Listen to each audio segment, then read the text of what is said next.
It is an opportunity for visionaries and change makers, teachers, artists to come together and share their challenges, their breakthroughs, to support and inspire you. I'm so glad today our guest is Laurie Marshall. For 35 years, Laurie has been on the cutting edge of creative activism. As a K through 12 certified social studies and art teacher, she's empowered young people to have a positive impact on negative settings in urban and rural U.S., Bosnia Herzegovina. I can't say it. All right, I'm Laurie. Thank you, Ghana and Brazil. Her specialty is violence prevention and peace building through the arts. Welcome, Laurie. Thank you, Ray. I'm very excited to be here. I am too. Laurie and I met earlier this year. She joined our Creative Activist Facebook group, and she kept giving these incredible posts, and I was so excited that we had an earlier conversation, and that was before I knew I was actually going to do the summit. And so she was one of the first people I called, and because you need to hear her story. So, Laurie, why don't you tell us a little about the work you're doing, who inspires you, and what inspired you to actually do the work that you're doing now? So I work through a nonprofit called Create Peace Project, which is a art for peace building organization. And we work with mostly underserved young people and do large-scale murals that serve as a dialogue for making a shared vision of success with the young people and the adults who care about them. We're located in the San Francisco Bay Area, and we work in Oakland and Richmond and San Francisco and Marin County, as well as with organizations and young people around the world. So we like to make the voice and vision of young people big, loud, and beautiful, because the voice and vision of fear and small thinking is very big, loud, and ugly. So that's our mission. Well, tell me about you personally. How did you get started with this? What inspired you? Well, of course, it's a long and complex story. I think I was first inspired by being raised a Quaker in Pittsburgh, Pennsylvania in the 50s and 60s. I got to see Martin Luther King when I was 5 years old at the Friends General Conference in Cape May, New Jersey. And that was deeply riveting and impressed me on a cellular level that people of all colors can live together like sisters and brothers. That's what my 5-year-old mind remembered of what Martin Luther King said. And as a child, I loved to draw, and what I was most interested in drawing was trees. And I began drawing all the leaves of a tree, and I got overwhelmed. And nobody told me I could draw the big, simple shape of the tree, and I gave up drawing altogether because I couldn't figure out how to render every leaf in my drawing. And I went to college because I knew I wanted to teach and be creative with young people ever since I was 8, and became certified as a teacher. But when I got out of college, I realized that I had no key to my inner experience, that I'm an extreme extrovert, don't process my interior life very easily or quickly. And when I got out of college, I realized I had no clue who I was or what I was feeling, and I began to draw again. And drawing allowed for an unconscious wisdom to rise to the surface and be a mirror so that I could tell who I was and what was going on inside. So it became your voice.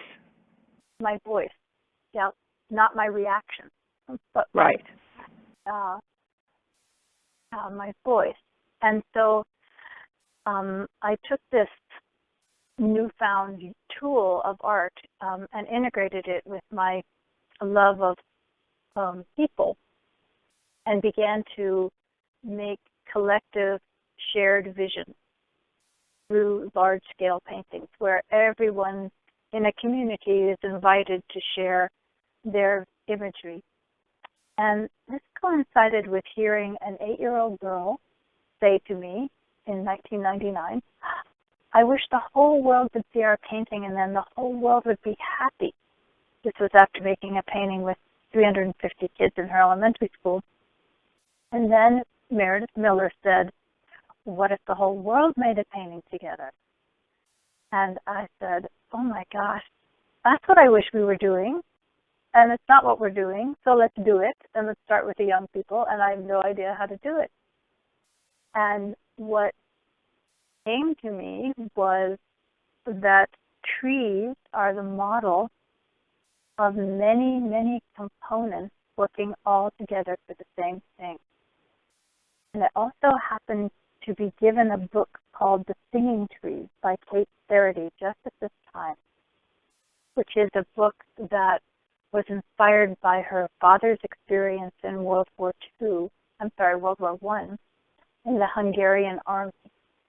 And one night, all the soldiers in his troop were crawling on their bellies to escape the Russians, and everything had been destroyed by war. There was no village or bush or bird. Everything had died because of war. And when the dawn arose, there was one tree that had survived, and in that tree were hundreds of birds who aren't normally together singing a song that had never been heard before. So when Meredith said, "What if the whole world made a painting together?" after hearing that story and looking at the wisdom of trees, I began the Singing Tree Project, which is an invitation for the whole world to create together based on forests and trees. And there are now 44 murals made by over 16,000 people from 50 countries, and each one is a different community conversation, whatever the community wants to envision their success about. Who leads those kind of discussions? Is there some format that you have or questions you have when you're working with people so that they can then, have those kind of dialogues afterwards? I'm working on it. Okay. Yes, there are wonderful. So you're creating questions. The facilitator's guide at the moment. Yeah. Yes. I do have a book that describes the first 5 singing trees, and that has instructions for making a 12-foot by 8-foot one that about 1,000 people can participate in. That has the story, and it has tie-ins to other academic disciplines. Is this the largest one you did, having 1,000 people work on something at once? The largest was 1,300 in a middle school in San Francisco. Wow. I just can't even imagine coordinating that. And how did you get community partners involved? Obviously you need people to help, with the process, on something that's as massive as that. And I know you did it in 50 countries. So how did you coordinate that, collaborate? Who've been some of your partners in that? Finding art teachers who get how powerful art is as a tool to create positive school climate where everyone feels included. They are key players in making the Singing Tree happen. Sharing the story of the fact that the Earth is like the singing tree of the galaxy and there's no life around us and we can choose to either create together or destroy. That has resonated with many environmental groups who have been my partners. I'm a partner with Bioneers, one of my favorite nonprofits that looks to human solutions from nature's point of view. And I've been creating singing trees at their conference that they have every October in San Rafael, California. So I'm just curious about how do you how do you find these partners? Do you have a written vision? Do you have a statement with your vision, your mission, your purpose, or just a book with all these incredible singing trees in them that you put together, or video? How are you presenting so this? there's a website, thesingingtreeproject.org, that has a lot of the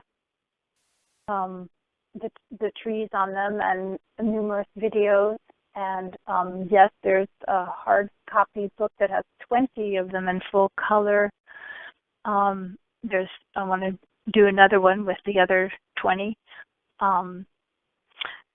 It's a multi-front process, and the people participating in 50 countries grows very organically. I met Cheryl Pereira at the Institute of Noetic Sciences conference, where she was honored for her work as a 16-year-old in stopping sex trafficking.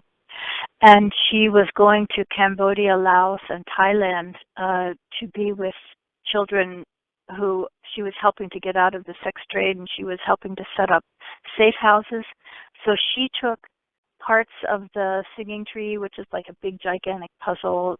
She took the paper pieces of leaves and parts of the world, and the children there made imagery.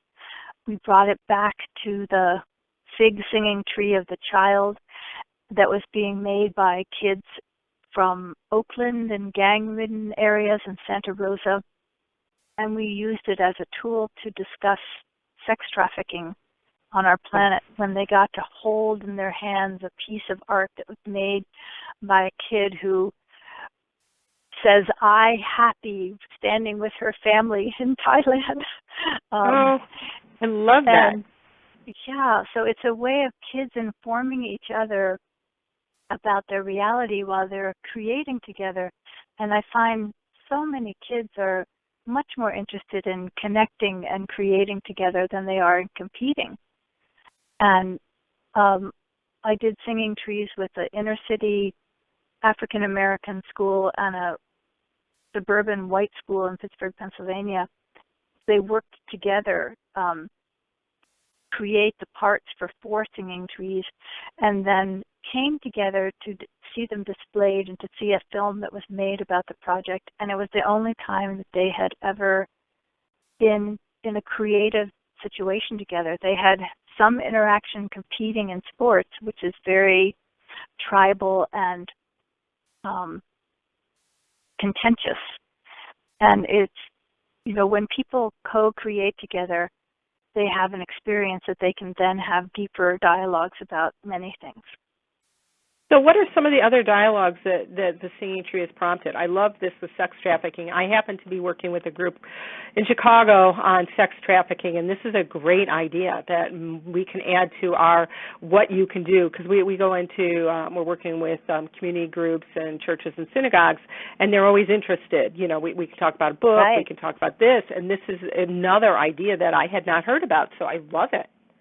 Yes, and it ties the conversation to this bigger conversation about how can all humans on the planet co-create.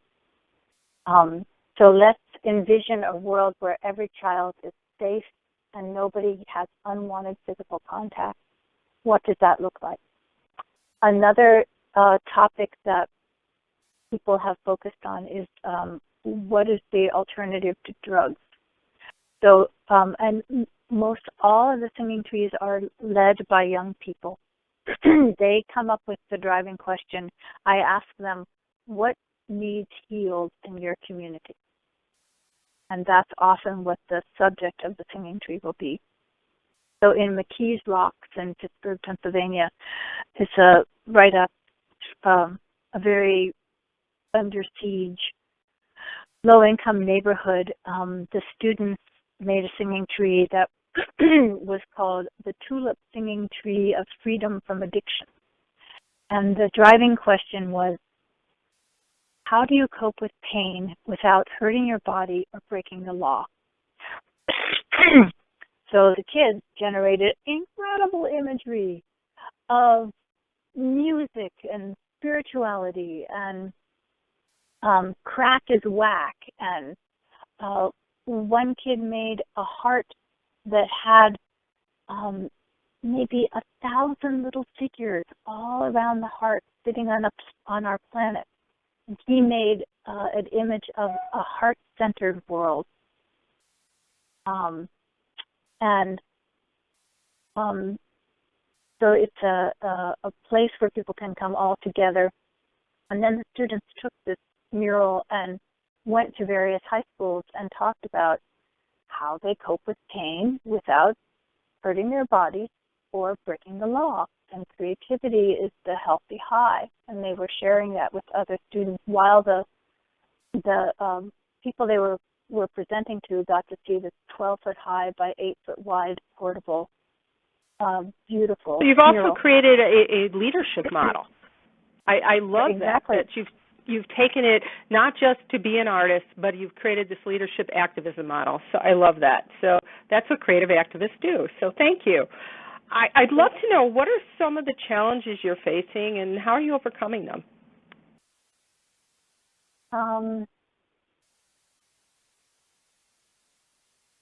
Well, that's a great question. Funding is a challenge, and spreading the word of the role that art can play in creating positive school climate, creating a place where everyone's vision is valued,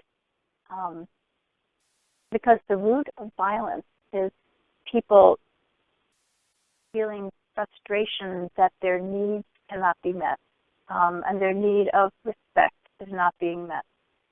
And that's when people step over, feel attacked, and so attack back.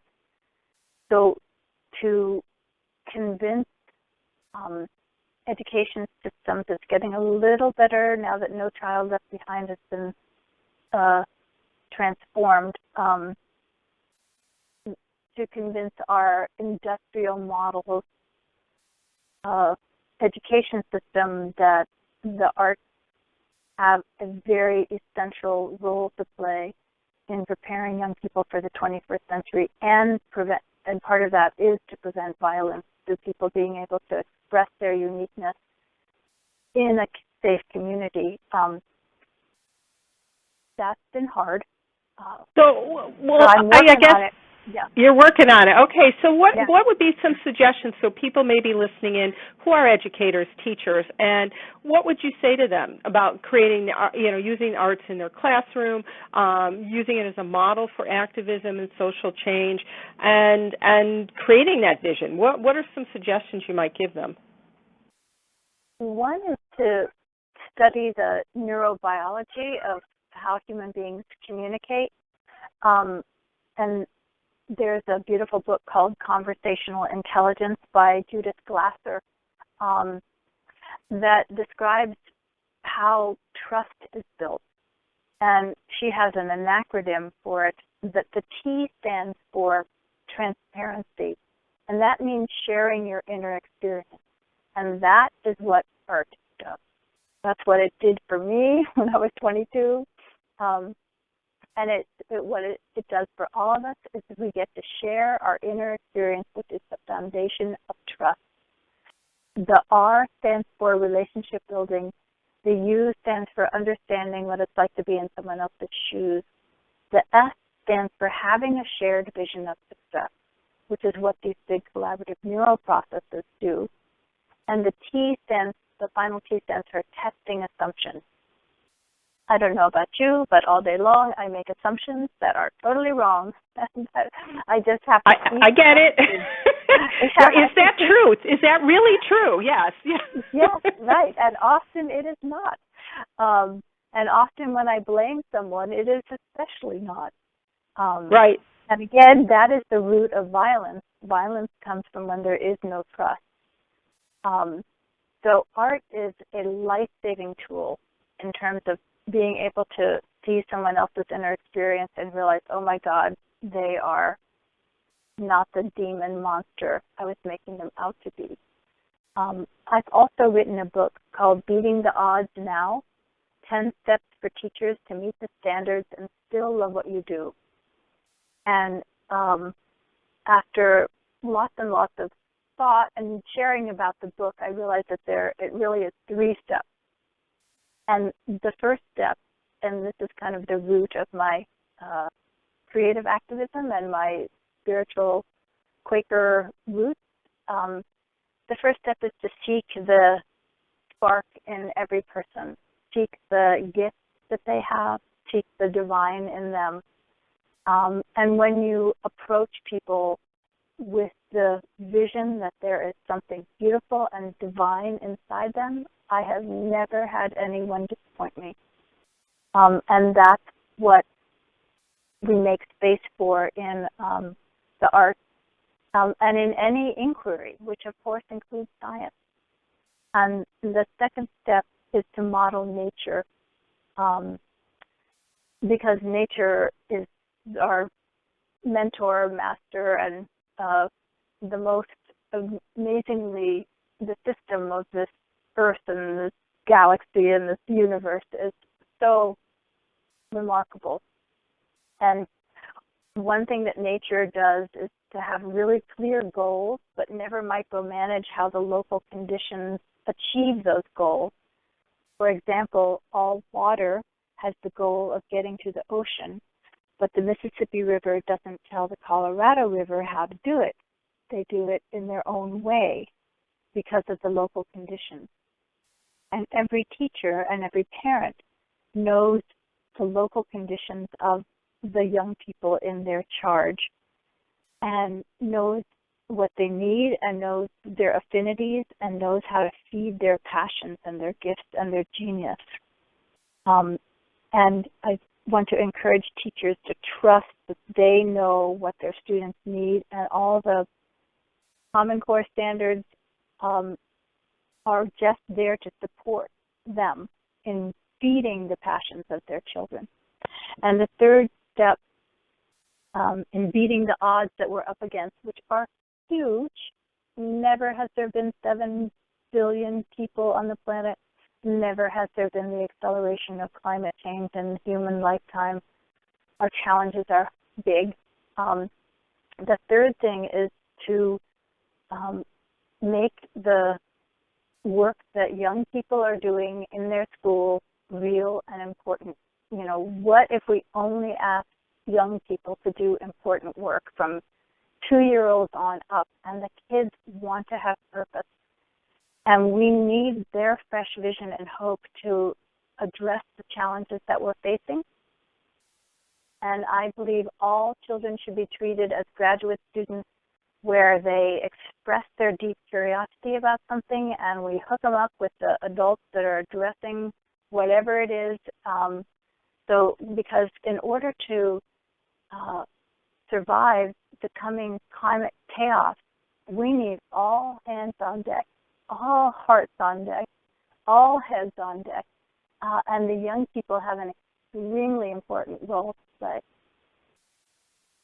I love that. That was beautiful. What a great vision for educators. I love it. I wanted to ask you a little bit about your own personal creativity. And where is that today, and what are you doing, and what are some tips and tools that people can use to break through any creative blocks that they're having? Great questions. The most important tip I have for breaking through creative blocks is being a witness to the stories you tell yourself, just like testing assumptions. So when you hear a story of, I can't do this, I'm stuck, this is bigger than I am, everyone's better than I am, all these stories that I don't know anyone who doesn't come up with them. Even Paul McCartney was jealous of other musicians.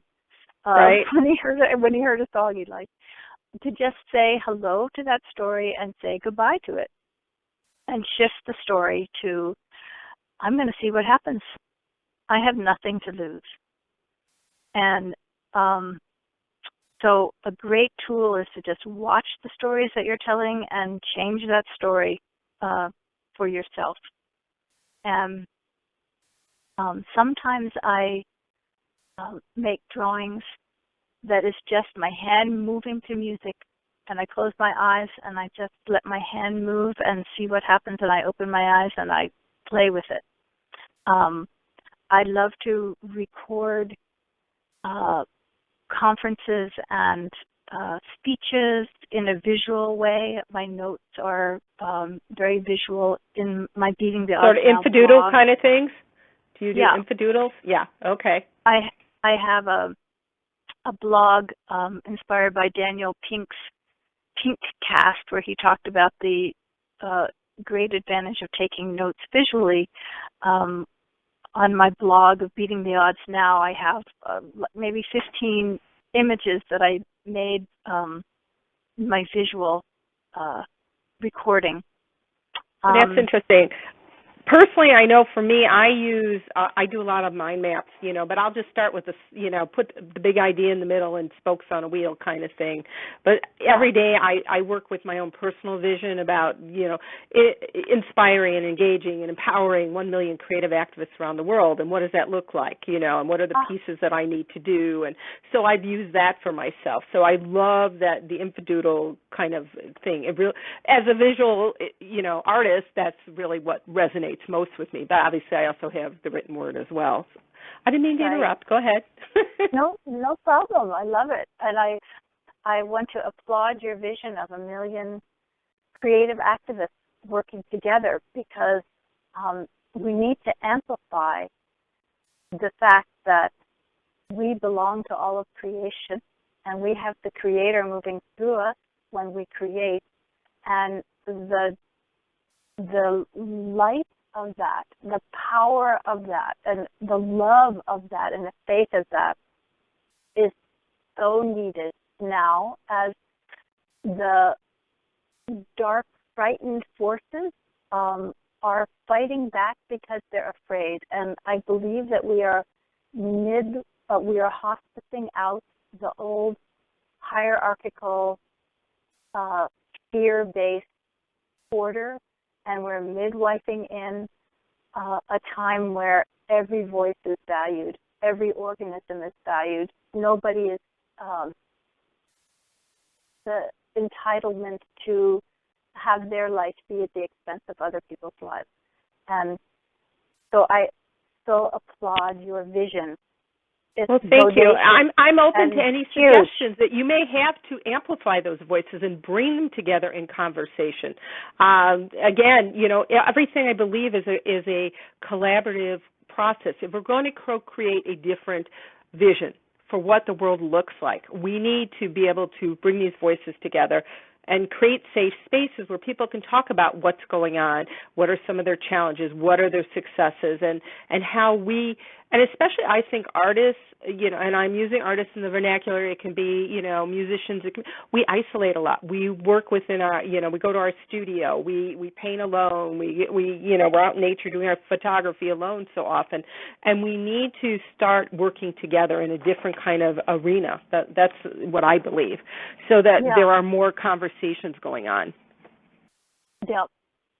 Well, you are making that space on your Facebook page, which is filled with juicy daily stuff, and the summit is wonderful, and I think it would be great to have an in-person summit where creative activists from around the planet come together and we brainstorm, how can we support each other, and how can we bring more inspiring beauty to the world. Oh, I love that idea.